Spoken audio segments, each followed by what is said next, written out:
Does your child grind the teeth at night? Teeth grinding in children or bruxism is more common than the parents think.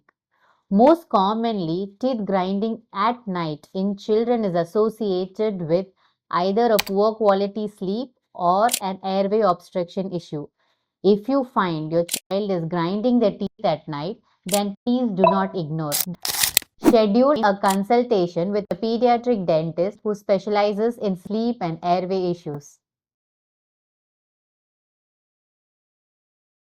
Night.